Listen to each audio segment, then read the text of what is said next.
Welcome back inside Daniel's Den. Today, we're going to be talking about a controversial topic, whether or not transgender athletes should be allowed and what their future is in the sports world. Alongside me to discuss is Katie Parker and Reese Domengeaux. What do we think about this, Katie?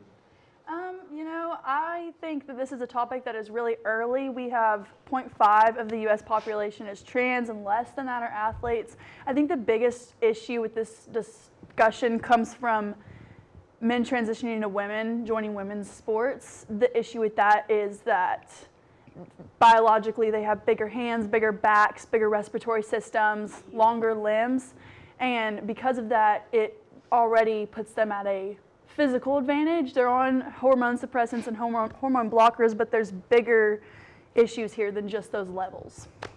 And you talk about those advantages that they say that they have, but they rely on the defense of not letting them play too much because of these advantages, and say that they won't be allowed to compete with them unless they go in there and they start losing. That's the only way that they can be accepted.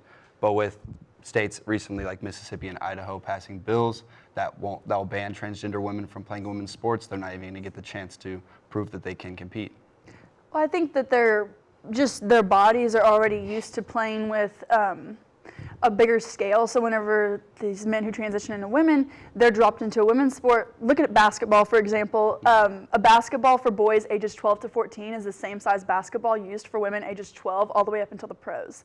So you take a man who's been used to playing with the men's regulation size ball, and now he's transitioned to a woman, he's playing with a smaller ball. The three-point line is 3 feet closer. I mean, there's just lots of factors here that they've already gotten used to playing for, so now they're playing in a watered-down version.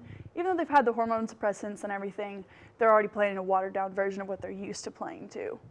I think fundamentally, back to what Katie said earlier, that this is such a new field and such a small percentage of the population is trans, that I think we need to keep an open mind on this issue. This idea that our current view on the situation is the right one, as we so often do today in society, is, I think, extremely dangerous for especially a topic such as this one, that science will come out as more research and as more academia is done on this, that we need to be willing to shift our opinions depending on where the science goes and not where we think things should go.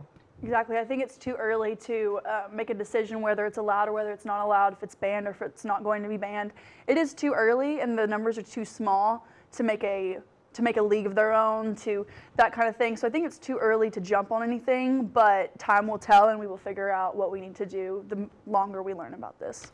That's all the time that we do have for today. Thank you for joining us inside Daniel's Den alongside Reese Domengeaux and Katie Parker. I'm Daniel Shee. We'll see you next time.